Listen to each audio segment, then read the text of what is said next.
So I was supposed to give the class, but Maharaj told me he wants to go to Vrindavan tomorrow because he wants to visit Kadambakanna Swami Maharaj. Probably you all know Kadambakanna Swami Maharaj is surviving just on water just now. He's just taking water. So we don't know how long he will remain with us. So Maharaj has an intimate relationship with him. He wanted to visit him, spend some time with him. So I invited him to give some talk. So Maharaj was telling us about Ganga. Of course, in Chaitanya Charitamrita, it describes that the Lord is present in the form of wood and in the form of water. In the form of wood, he's there as Jagannath. In the form of water, it's Mother Ganga. So I think it was Sarvabhauma Bhattacharya was told to worship Lord Jagannath, and Vijayavachaspati was to worship Mother Ganga. We see there have been some very great devotees of Mother Ganga, like Pundarik Vijayanidhi. Pundarik Vijayanidhi was the spiritual master of Gadadhar Pandit, and Pundarik Vijayanidhi had a very intimate relationship with Lord Chaitanya. Lord Chaitanya would call him Father, because Pundarik Vijayanidhi, it said in Krishna Lila, he is Maharaj Vrishabhanu. The Vrishabhanu Maharaj is the father of Srimati Radharani. So Chaitanya Mahaprabhu would also address him like that, as Father, because Chaitanya Mahaprabhu is cultivating that mode of Srimati Radharani. It said Pundarik Vijayanidhi, he would come and offer obeisances to Mother Ganga, and he wouldn't bathe in her waters. He would only come to see Mother Ganga in the night. He didn't like to see all the people bathing in Ganga, especially when they used soap. He didn't like to see people use soap. That's actually considered offensive to Mother Ganga, to use soap. You can take a bucket of water out of the Ganga and then use it to bathe with soap, but you don't want to put soap into the Ganga. So Mother Ganga, the water of the Ganges flows, as we heard, from the heavenly planets. It is a very special liquid. The king of Jaipur, in the past, there was a Maharaj of Jaipur. He was taking a boat from India over to London, and he had a special lota constructed for him. Huge big lota, and he had it filled with Ganga water, because he had the habit that every day he must take bath in Ganga water. So he was going on the boat, so he took this huge big lota full of Ganga jal, and he every day would take his bath with the water from the Ganges. And that lota is preserved. It's a museum relic. So that kind of devotion. Then we see also Kulaveka Sridhar. He was another great devotee of Mother Ganga. In the final day of our parikram, when we go to Jagannath Mandir, we will also go to visit the place where Kulaveka Sridhar was residing. Usually we do some drama there about Kulaveka Sridhar. So Kulaveka Sridhar was a great devotee of Mother Ganga, and he would spend every day 50% of his income to worship Mother Ganga. And this kind of, Srila Prabhupada also gave this kind of instruction to his Grihastha devotees. He told them you should give 50% of your income for the service of the Krishna consciousness movement.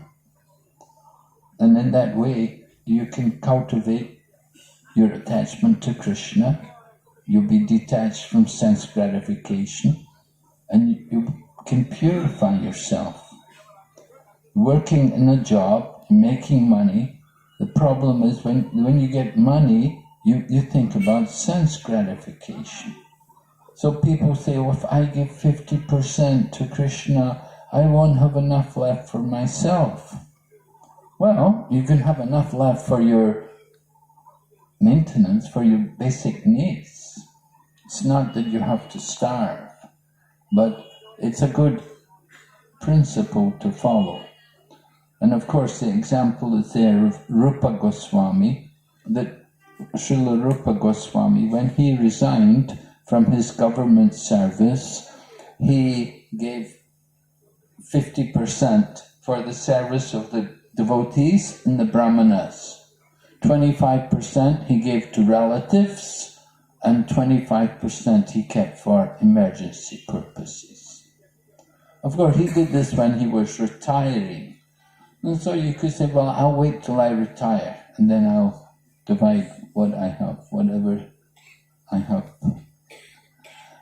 But Srila Prabhupada encouraged you to regularly, if you contribute 50%, it's very good. Because you don't know. You don't know what's going to happen in the future. So it's very purifying to give. Of course, brahmacharis and sannyasis, they give everything. They give everything. One devotee, there was one devotee, he compiled the Vaishnava songbook, and when the BBT published it, then he asked to the BBT that, you should give me some royalties for the Vaishnava songbook, because I've translated these songs and published it. But Srila Prabhupada said, well, look, I wrote so many books, I never took any royalties. I never took a penny for all my books. I gave all my books to the BBT. They never gave me any money. Why are you asking? So,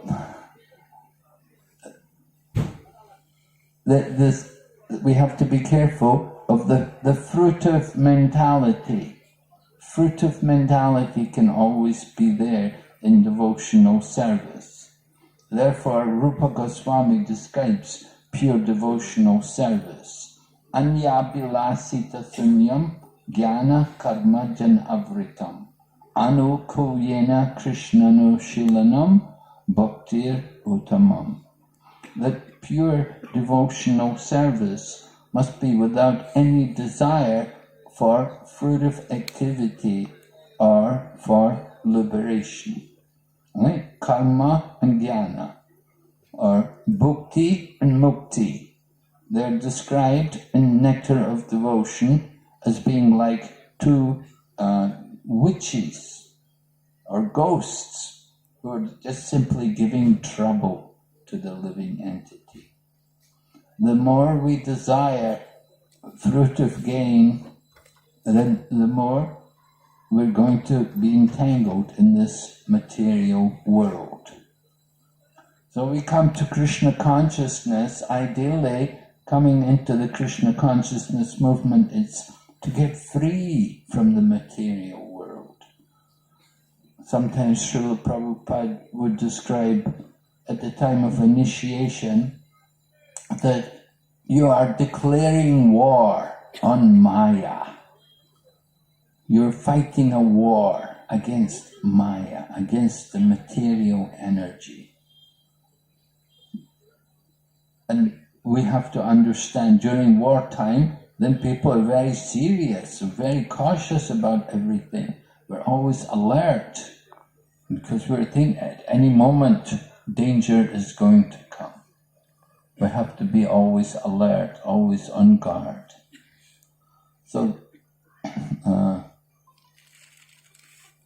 the desire for fruitive activity, it means profit, adoration and distinction. Love, puja, and pratishta. Srila Prabhupada said this is simply another form of sex. The biggest bondage to the material world is the sex desire. And it's there in the form of these three things: love, puja, and pratishta. Profit, adoration, and distinction. So we have to purify ourselves from these things. And of course it's not easy, it's a big job. It's because we're conditioned souls. We're nityabadas. We've been here in this material world for such a long time. So our conditioning is very deep. Is it possible that we can ever remove that conditioning? Well, it is possible, because although our conditioning is very deep, the holy name and the process of bhakti yoga is very, very powerful. And the more we take up this process and follow it very carefully, then the more we will benefit, the more we will be freed from this bondage to the material existence. This attachment to the material body is there, the desire for fruitive gain, or sometimes we're thinking more about getting free, to get liberation, the desire for that liberation from the material existence. People think, I don't want to come back to this material world. I just want to get out. They don't think about Krishna, they're not thinking about devotional service, they're simply thinking about their own self. They simply want to get out from this material existence. That in itself is also not very good. The materialist, he wants to enjoy the material, he wants to enjoy some resources in the material world. And the jnani, the mental speculators, they want to conquer they want to be the lord of the material world. They want to take the position of the Supreme Lord himself, to become one with the Supreme.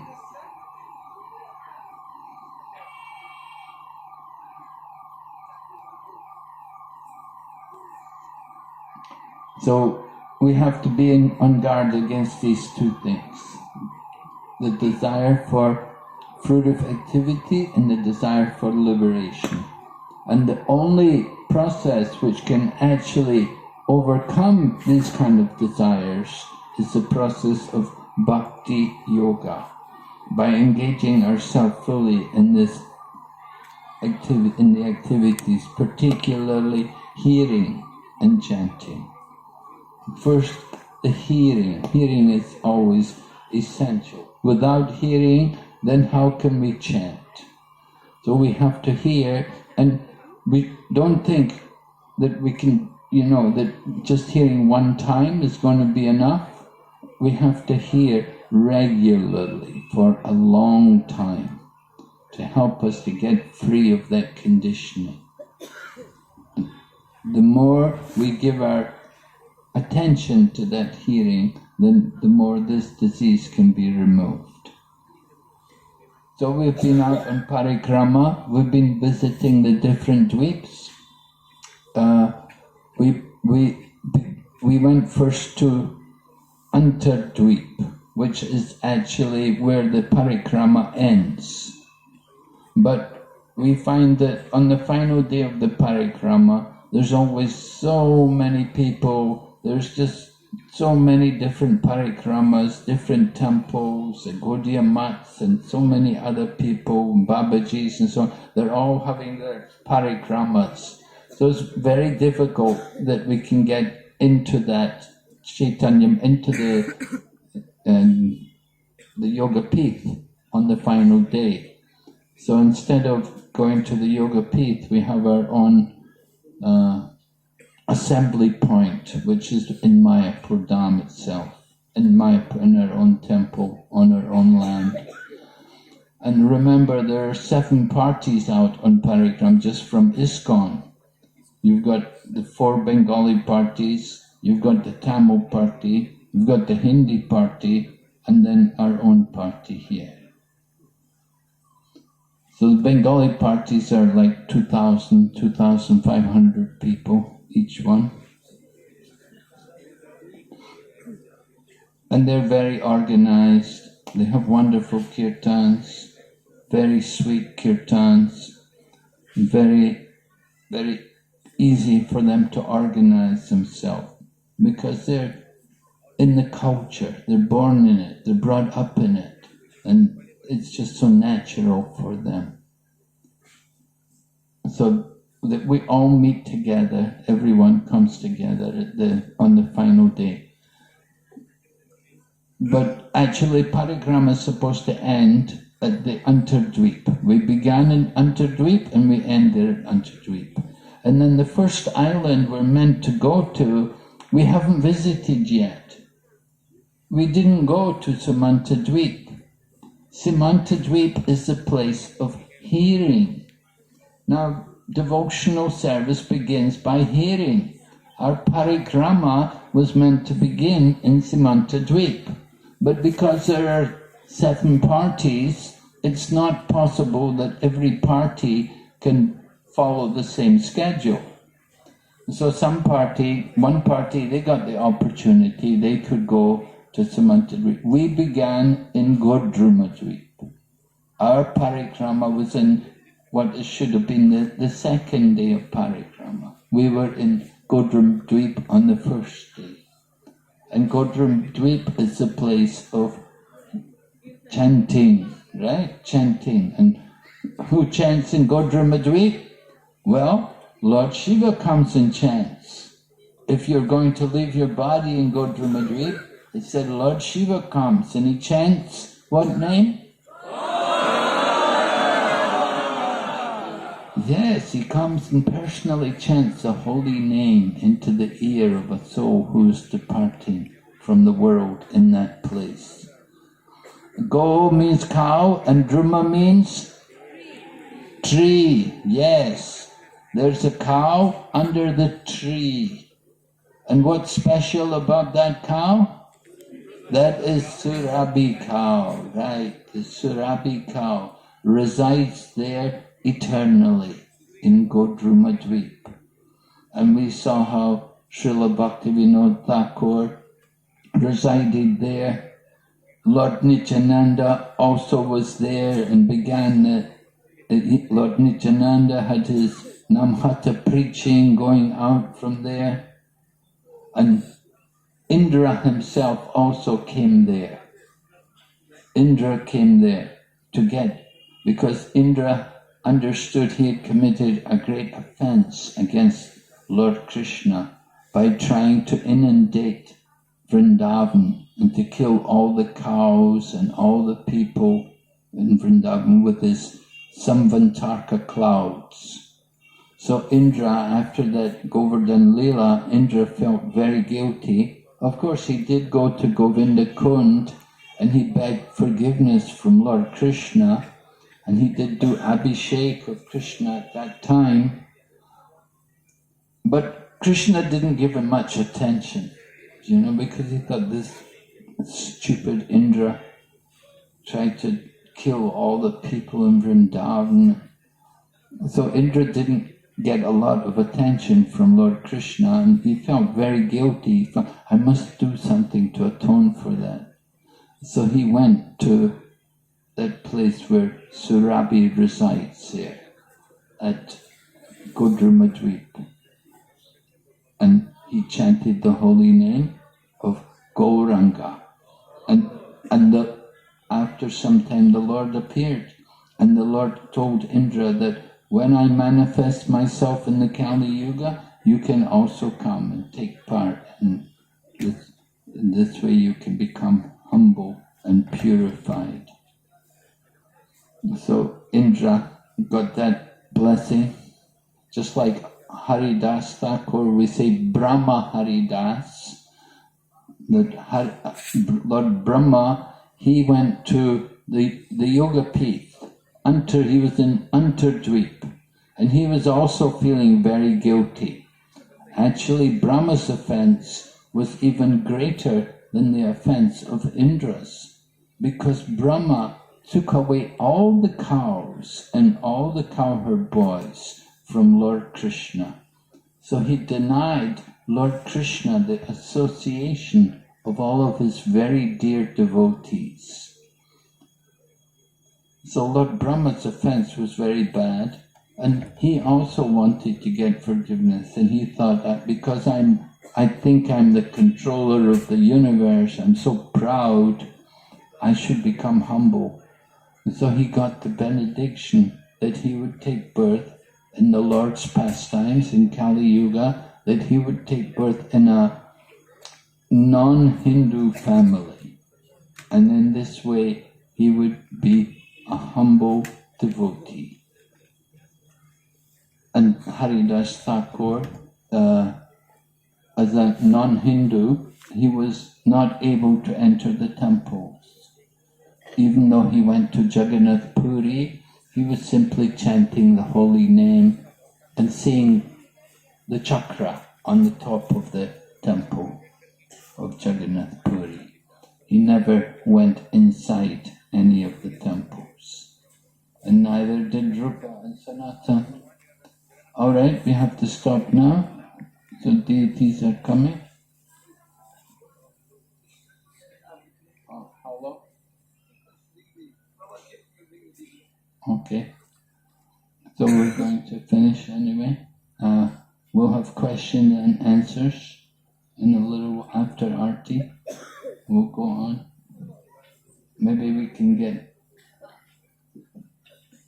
Nrsinga Maharaj, Bhakti Nrsinga Swami to come and join for questions and answers. I'll ask him. He didn't want to talk today. I did ask him, would you like to address? He didn't want to talk, so I didn't push him. But he's a very powerful preacher. And he's studied a lot. He's very rich in knowledge.